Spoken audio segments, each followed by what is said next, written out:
Hello, welcome back to the second part of Chapter 6. Now, in the first video, we were looking at two examples, and we were trying to come up with decision statements. Okay, so let's kind of revisit these two examples roughly. The first one is talking about a 22-year-old neighborhood swimming association who sees declining membership, less frequent usage, and after looking at the symptoms, determining the problem, we came up with the following decision statements. We would like to know how we can attract more members, how we can make the association more favorable to families. Now, for the second one, we were talking about palm-sized computer with wireless internet. So basically, this is almost like the iPad or tablet that we have right now. The symptom is prices are too high according to distributors. At the same time, such palm-sized computers are not utilized a lot because business users either choose large computers or smartphones.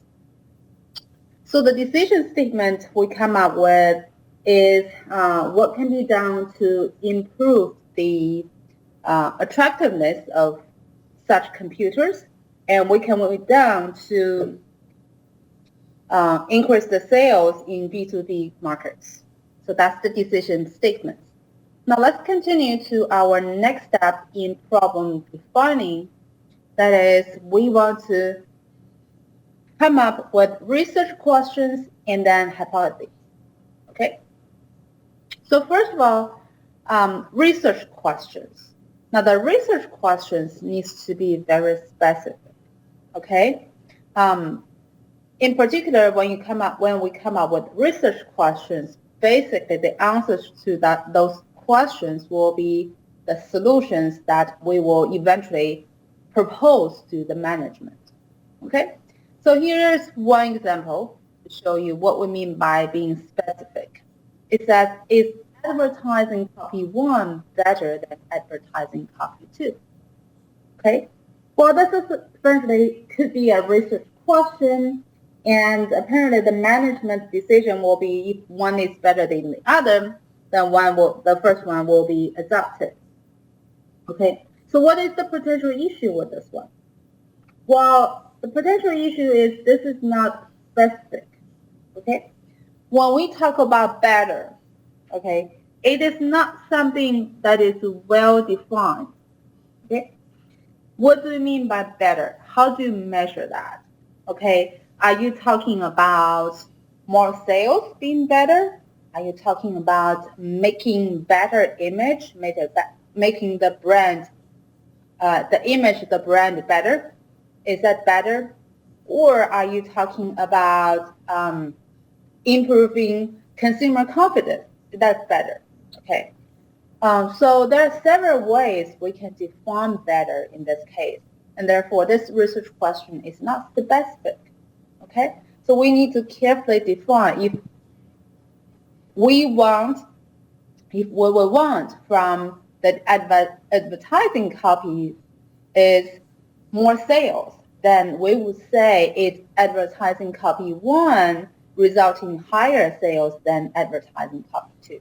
So we need to be very specific, make sure what we talk about in the question can be directly measured. That's a key point to determine whether something is specific. That is directly measured. Okay, so everything mentioned, actually, that's the thing. Every term mentioned in the research question should be able to be directly measured. Okay, so we should be able to directly measure every term. And in this case, better is not directly measured. Therefore, we say this risk question is not specific. Okay? So once we have the research question, okay, actually we can twist a little bit to make it a hypothesis. Okay? So hypothesis, I will mention briefly, is a statement. And this statement needs to have two features. The first feature is it must be specific. And the second feature is it must be empirically testable. So let me state that here. We require hypotheses to be specific and empirically testable. That is, can be tested through data collection and data analysis.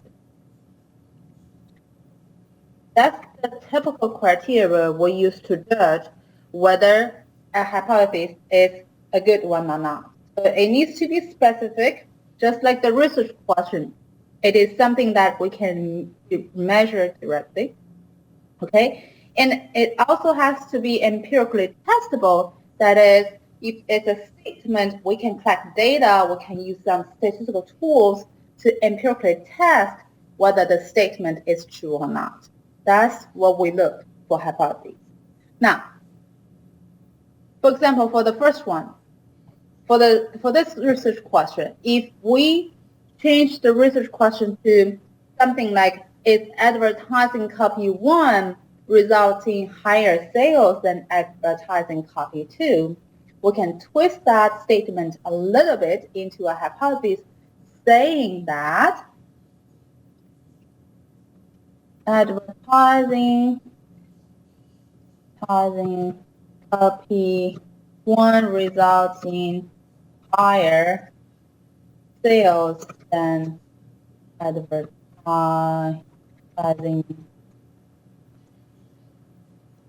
copy 2. Okay. So let's compare these two sentences. Now the first one is apparently, if I change it a little bit, of course, I have to better is changed to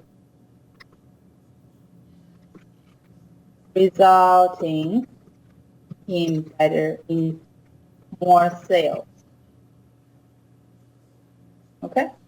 If the research question is advertising copy 1 resulting in more sales than advertising copy 2, if that's the question, I can just twist a little bit and make it a statement.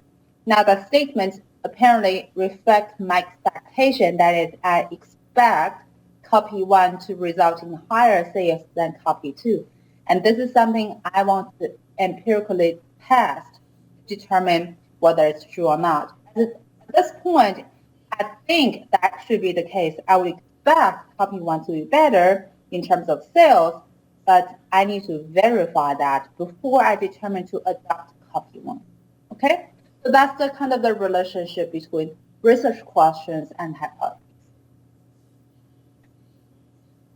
All right. So with that said, let's continue with our example, right? So we still will focus on the first two. Here I type up the decision statements that's kind of similar to what we just mentioned. The first one is what things can be done to energize new markets and create a more favorable attitude towards the association. Okay, let's take a look at this 22-year-old swimming association. The next step is for us to determine the research objectives, research questions, and research hypotheses. Now, the research objective apparently will be closely related to our decision statement. Since we want to know what can we do to attract more customers, that's really our ultimate goal, then our objective will be to find out why certain families decide to join the association and why certain families decide not to join the association. That is, what factors affect people's decision in terms of joining the association. If we could find out such factors, we could work towards these factors to make it positive for as many families as possible, then we will be able to attract more memberships, okay? And therefore, our research objective, it seems like it's better if I type it here, could be determine the factors that affect a family's decision to join the association. The textbook says determine reasons why families may choose to join or not join a swim club. Similar thing. So that's the research question, research objective. What about the research question? Well, the research question, since we, in the previous table, we've kind of analyzed and say, well, potential problem is the facility is outdated, and younger family or family with young children may prefer to have a water park than just a swimming pool, which seems like kind of old-fashioned. Okay, so in terms of research question, we could ask a few. The first thing we could ask is what type of facility can attract more customers, more families? Should we definitely we need to update the facility, but then can we provide a few varieties in addition to the swimming pool, right? And the second is, even though it's not stated there, it's about pricing. Pricing is about everything, right?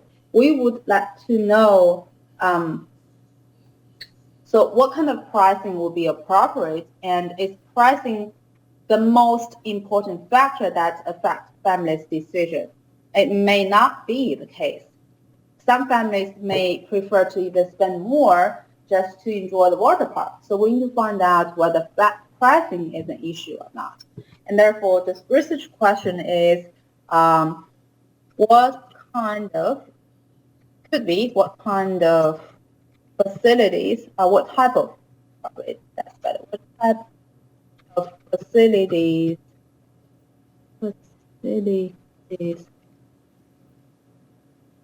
are families looking for in a swimming pool association? Okay, that could be one question. We could also ask, is pricing the main factor affecting a family decision? Okay, so we could have more research questions. These are just a few of them. Now, in terms of the research hypothesis, apparently we would need to come up with research hypothesis that corresponds to our research question, actually would corresponds to the potential answer to our research question. Now, for the first one, what type of facilities are families looking for in a swimming association? Now, based on the comparison between the swimming association and the water park, it seems like maybe families prefer child-friendly pool, or a pool that can accommodate swimming, the training in swimming, and at the same time to enjoy playing in water. Okay, so we would say child-friendly pool is positively related to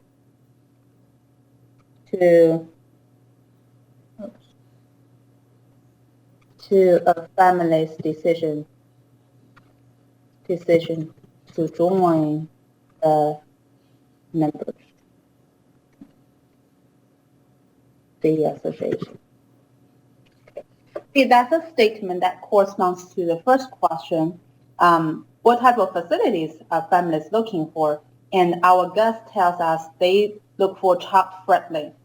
Just by comparison between the association and the water park, right? Why people are using water park more than the association?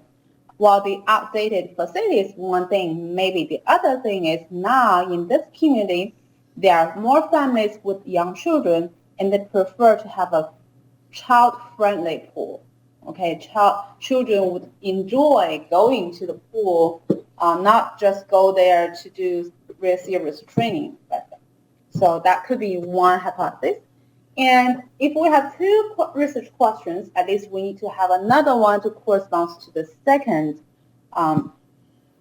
research question, that is about pricing, right?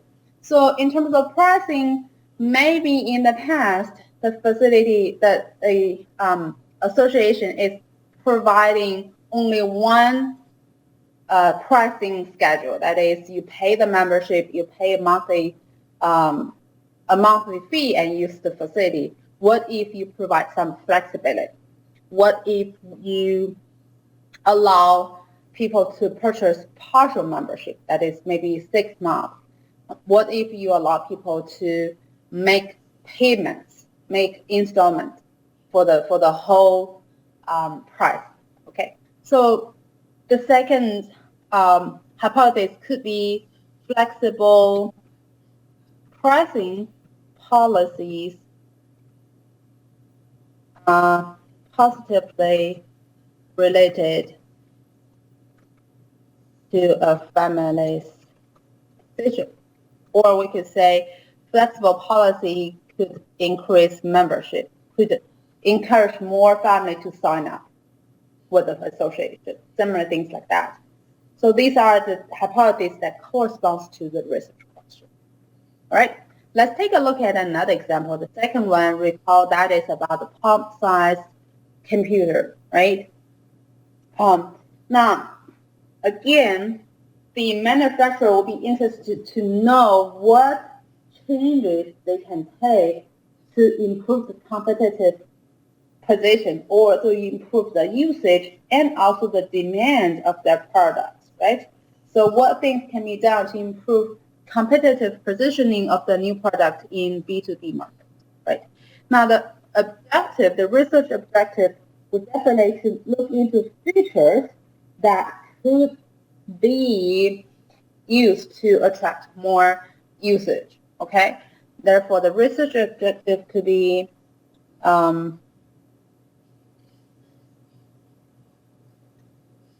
let's see, features and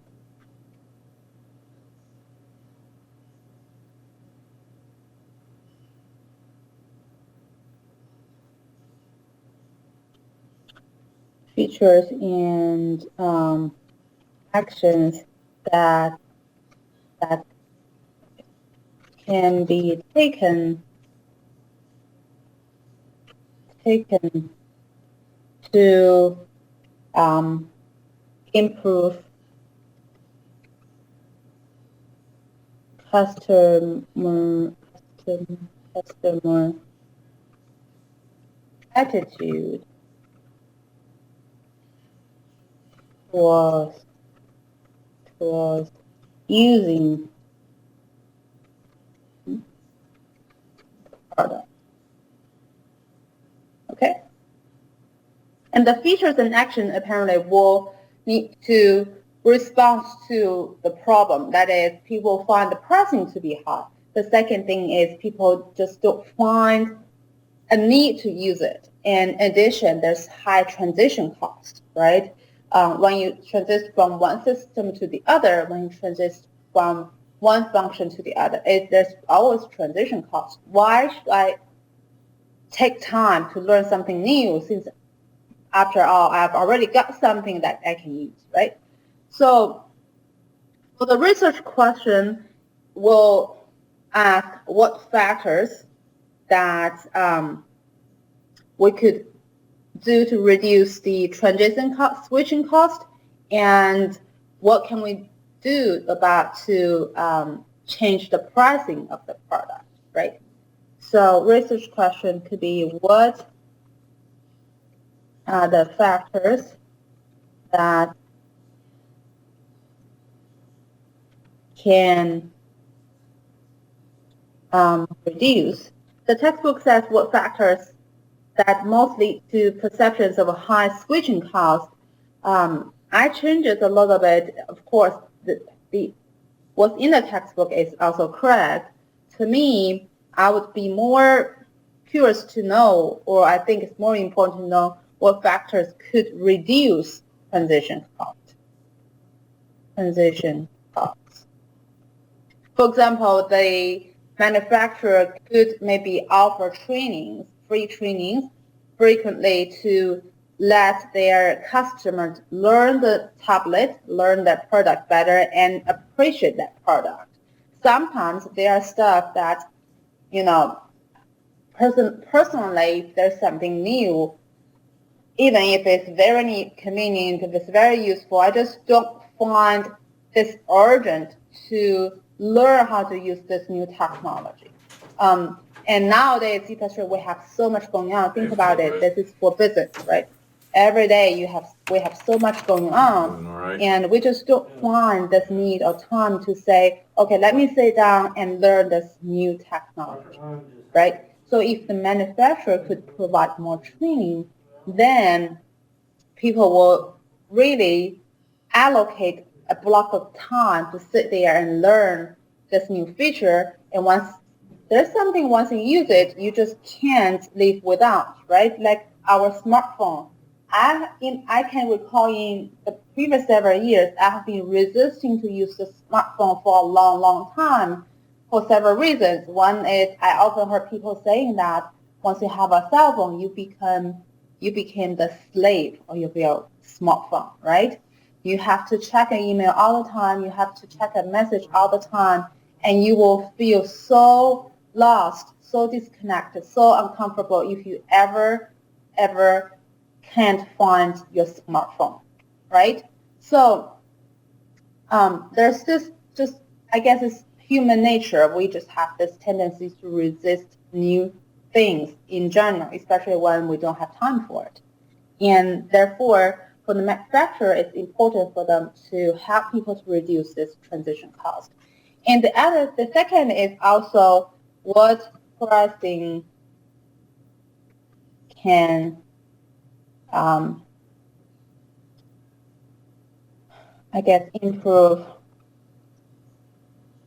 customer preference for the product. Okay. So we propose two research questions. They are related to the problem. The problem is transaction cost is high. Price is high. Okay. Now we can kind of twist these two questions into two corresponding hypotheses. The first one would be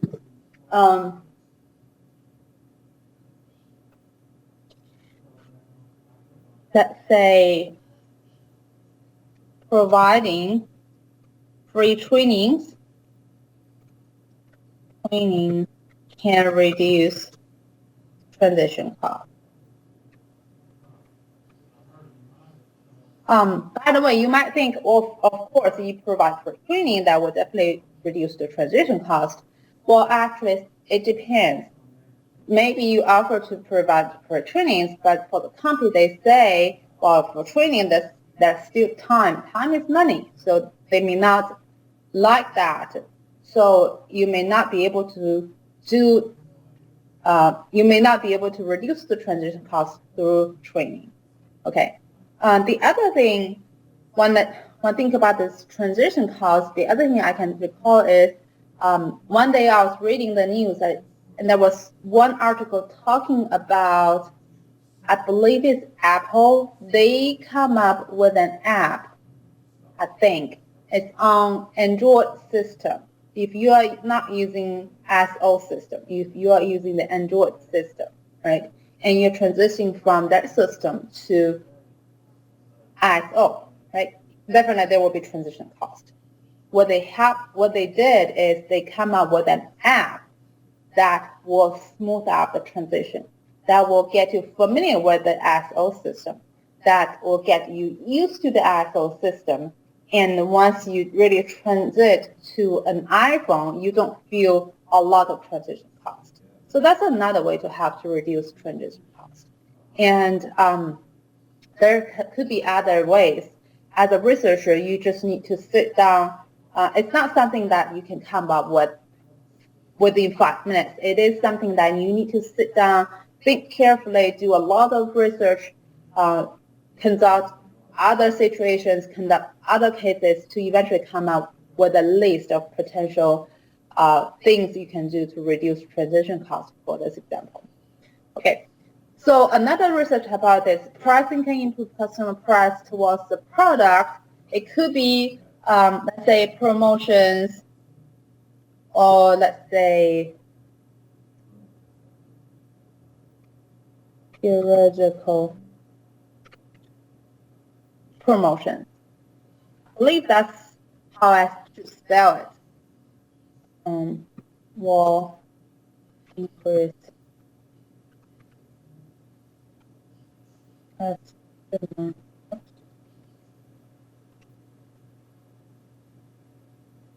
customer preference.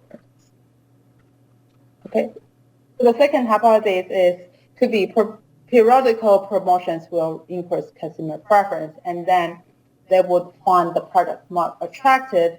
And usually a product, you just need to set out, let people use it to really appreciate the product, and then they will initiate the purchase themselves. Okay. So for the third one, again, I'll leave it for you for your practice. So you can read it here or you can read it in your textbook. What I want to mention right now is recall that we had an example about the trucking company who are facing really high recruiting costs, and the management wants to find out a way to reduce recruitment cost. So a researcher named James is hired to find out the solution, right? And there we talk about the symptom, and the researcher needs to go back and come up with problem statement, research objective, etc. Actually, there's a conversation between the researcher and the management during this process. As listed on your textbook on page 114, if you have the book, take a look. Here, I would like to read out to you to know what's going on there. So this is the conversation between James and David. James said, David, it's clear that your recruitment costs have been increasing since the start of the year. What other changes have occurred inside your business within the past year? And David answered, just a few things. We have had pressures on our bottom line, so we held back on raising the cents per mile that we give our drivers. That's a red flag, right? Also, we have had to extend our long-haul trucking needs, so our drivers are on the road for a much longer period of time for each trip. Another red flag, right? So James keeps probing, tell me what led to this decision to extend the driver's time on the road. David answered, it is just worked out that way. Our contract just changed to allow us to do this, and our operations manager felt we could make more money per load this way. James said, have you noticed changes in your customers? And David said, we do see that they are a little irritated due to some of the problems of getting their freight delivered successfully. And just keep asking, has there been a change in personnel? David answered, yes, we've had more than the usual share of turnover. Have turned over most personnel decisions to our new human resource manager. We've had trouble maintaining a person in that role. Okay? So during the conversation, apparently through probing with the manager, James was able to find more symptoms than what the manager thought. Right? The manager thought they just have high recruiting costs, but after the conversation, it seems like it's not the recruiting costs, it's actually their high turnover rate because of what they did. The first thing is they didn't raise cents per mile they give to their drivers, right? Now, drivers will, of course, compare different job offers and different companies. If they are not treated well, they will definitely look for new positions, right? And the second thing is drivers are on the road for a much longer period of time. That's also something negative. So it turns out actually they have high turnover rate. Drivers are quitting their jobs so frequently. That's why they have to recruit so often, and that's why their recruiting cost is high. So as you can see for this case, apparently what the manager has in mind is different from what the researcher should actually work on, right? The manager at the very beginning may just say, oh, I just need you to find a way to reduce recruiting cost. Okay, either cut training sessions, either simplify the procedure, selection procedure, etc. But actually, that's not the answer, right? That's not the true solution. Even if you cut this, you still have high turnover rate. And when you cut training sessions, when you simplify the selection procedure, you may not be able to hire qualified or high-quality drivers. That still will turn out to increase your turnover rate. So this is a very good example that's showing you what the management observed may not be the real cause. And therefore, actually, for this example, at least based on the textbook, the decision statement should be in what ways can data and tracking build driver loyalty so that retention increases and subsequent recruitment costs decrease, right? So actually, you need to look for ways to increase loyalty in the drivers. All right. So based on these several examples, we've pretty much covered the most important component of a problem defining process, and also the most important component of your research prospectus. As I mentioned several times so far, what I will focus is your research objective, your decision statement, and your research hypothesis. In particular, the research hypothesis will give me a lot of information. The research hypothesis will reflect whether you put thought into your research prospectus, whether your research prospectus is a realistic one or not, whether the hypothesis is specific and empirically testable or not. This will also tell me what you do, whether what you do requires business research. Okay, so I want you to spend really a lot of time focusing on this part. All right. As you can recall, there's one more step talking about determining the unit of analysis. I've mentioned already. It could be individuals, it could be households, it could be organizations, etc. It really depends on what you are trying to find out. Okay. And the last step in my chart is to determine the variables, right? So I guess everyone knows what is a variable, what is a constant. Here's the definition. Feel free to read it, but I'm going to assume that we all know that. Just too basic to go over. Now, in terms of types of variables, what I want to mention right here is actually the dependent variable and the independent variable. Although I will not ask you to differentiate between the dependent variable and the independent variable in your research prospectus, in practice, what we actually do is we usually define one variable as the dependent variable. Actually, this dependent variable is corresponding to the research objective, okay? What you are really trying to find out. What is the variable? What is the key that you are trying to determine, okay?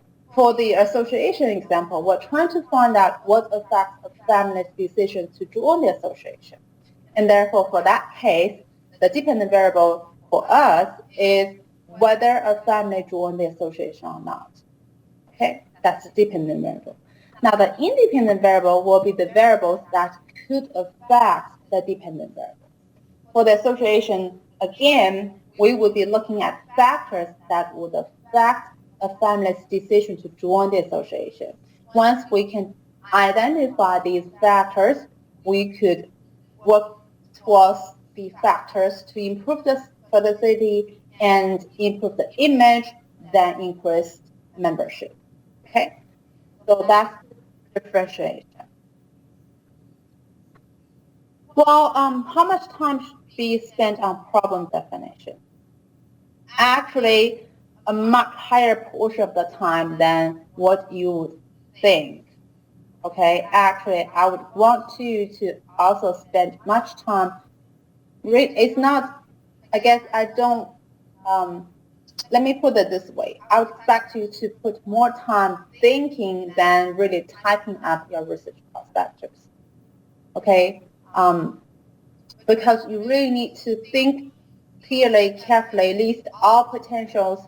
Then once you have everything down with a clear list, you will be able to write your research prospectus quite easily, because think about it, the research prospectus is really something like writing a menu. You just list what you want to do. Okay, it's almost like a to-do list, but you just need to put the blocks in their corresponding position. And going back to our time spent on problem definition, definitely a lot of time. Okay, yes, we do have time constraint, we do have budget constraint, but keep in mind the problem definition will directly determine whether a research is successful or not. Will directly determine whether the research is what really needed or not. So you definitely need to spend a lot of time trying to come up with the right problem and come up with the right research question with the potential answers. Okay. All right. Now research proposal. As you can see, through the problem defining process, we're really actually putting up the element for research proposal. So after the thinking process, typically a researcher will come up with a proposal. Okay, what we call research prospectus is the same thing. It's also just called a research proposal. So it's the plan to conduct research. What we're gonna assume at this point is the business research we're talking about will be funded. Okay, someone is paying the researcher.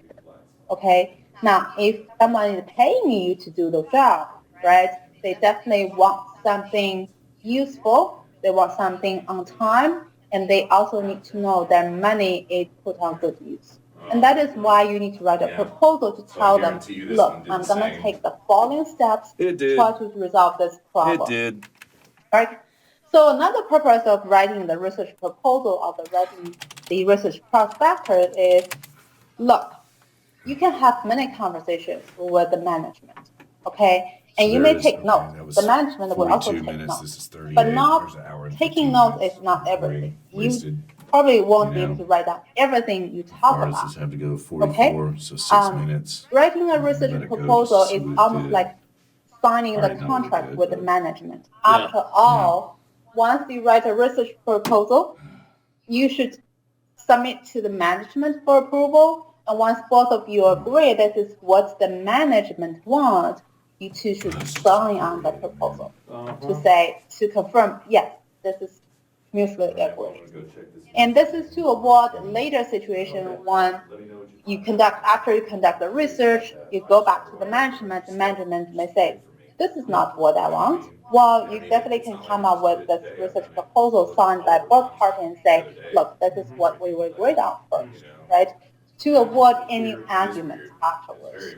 And this is also to assure the management that the amount of money and the amount of time you need will be used to finish this work.